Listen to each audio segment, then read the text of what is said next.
Nandito na tayo sa spot mga kapeto. Ang ganda, ang daming hagonoy. Medyo mababa lang yung mga hagonoy. Kadalasan dito magtatago yung mga gagamba mga kapet.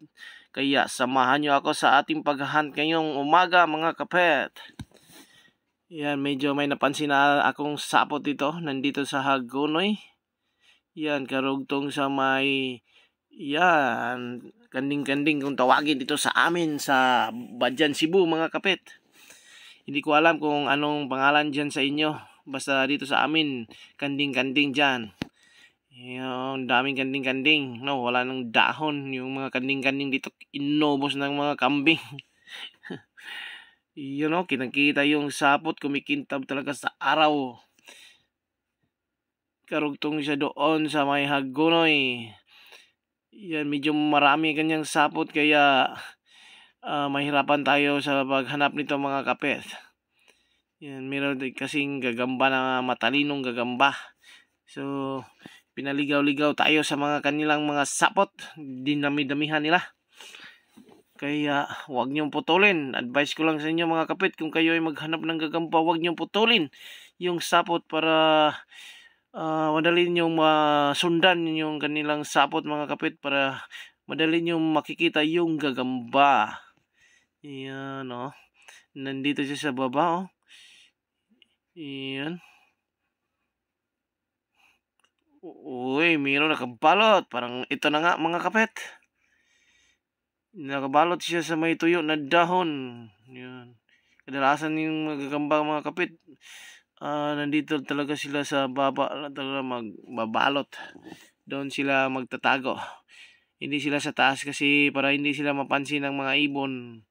Para hindi sila matuklaw. Yun, oh, ang ganda ng gagamba mga kapit, kulay brown.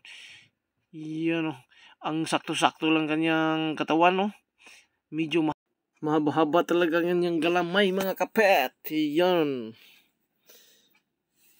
So tingnan natin kung mahaba ba talaga ang kanyang galamay. Yan, dadalhin natin dito sa walang init mga kapit. Kasi masakit na yung init. Ang ganda ng kulay, oh. May pagka-brown ang kanyang puwet. Kulay abuhin naman ang kanyang mga galamay. Yan, dito siya sa hagonoy. Para nag-camouflage siya talaga mga kapit, no? Yan, it's a defense mechanism sa kanila yan mga kapit. Para hindi sila madaling makikita sa kanilang mga kalaban. Yan. Medyo good size lang siya. Hindi siya kalakihan. Pero mahaba ang kanyang galamay. Yan, kung tingnan nyo. Diba, mabalbon. Ang gandang ilaban yan mga kapit pag balbon. Kasi yung mga balahibo nila, yung mga buhok-buhok nila, yun ang kanilang panglaban sa kanilang kalaban. Yan. Yan, sakto-sakto lang mga kapit. Naglakad banga pa.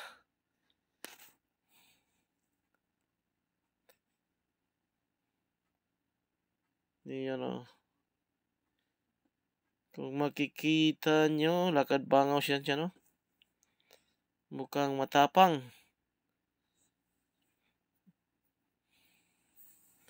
Mukhang matapang mga kapit, mukha lang. Yan, so pwede na yan. Pwede na yan pang laban.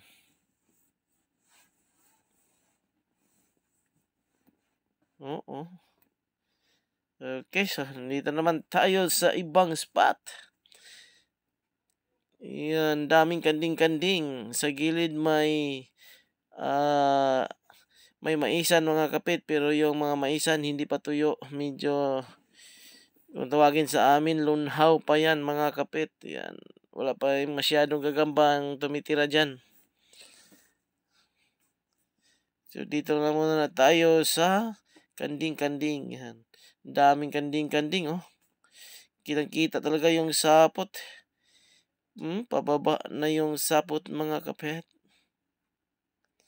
Yan, kitang-kita ang kapal. Makapal pa sa aking mukha. Yan, dito karugtong mga kapit pero wala siya, hindi siya bumaba dyan. May konting sapot man.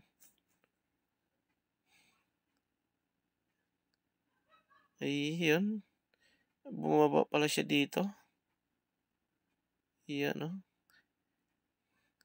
Sinundan natin para daling makita.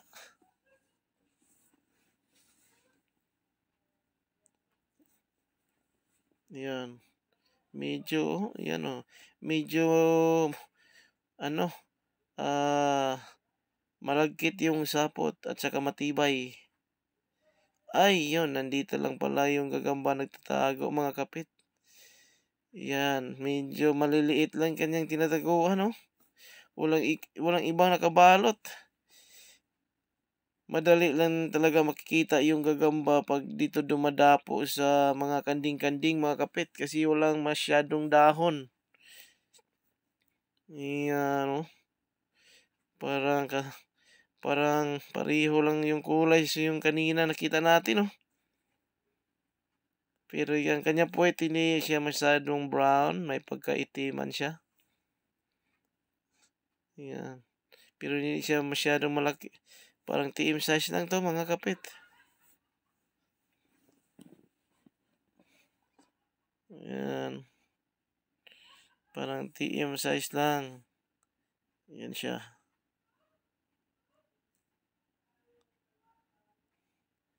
May pagkabutyog. Konti.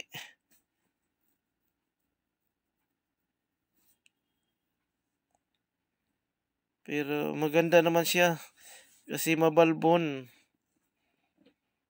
Kitang-kita pa kanyang mata. Kumikintab. Ang init kasi talaga. Ang init kasi mga kapit. Yan na.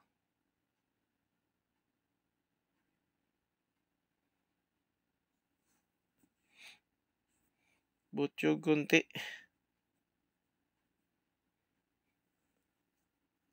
Yan.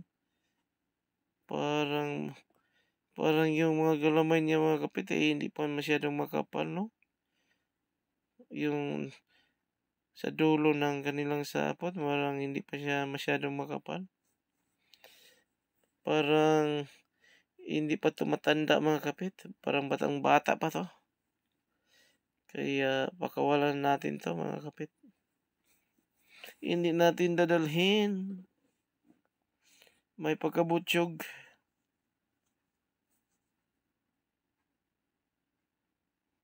Yan ang laki ng spot natin.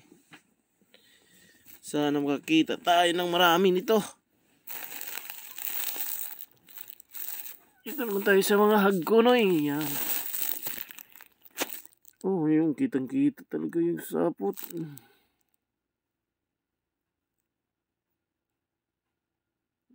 Pupunta dito sa Hagonoy.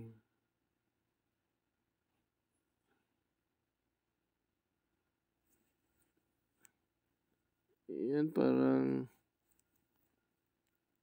may bumaba dito mga kapito.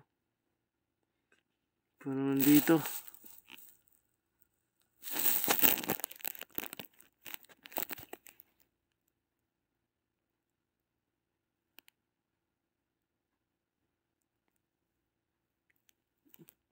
Sundan lang natin yung mga sapot.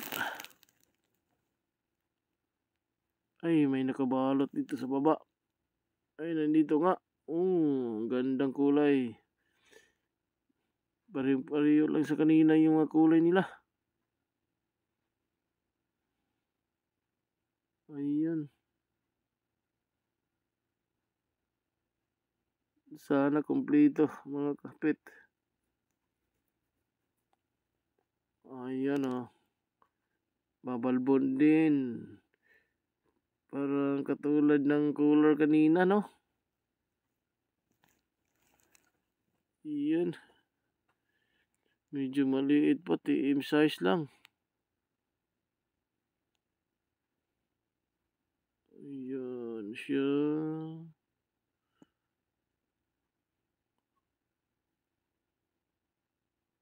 Siguro natin dadalhin mga kapit. Kasi maliliit pa siya. Yan, hanap lang tayo ng malalaki. Okay. Hanggang dito lang muna mga kapit. Abangan nyo ang karugtong nito.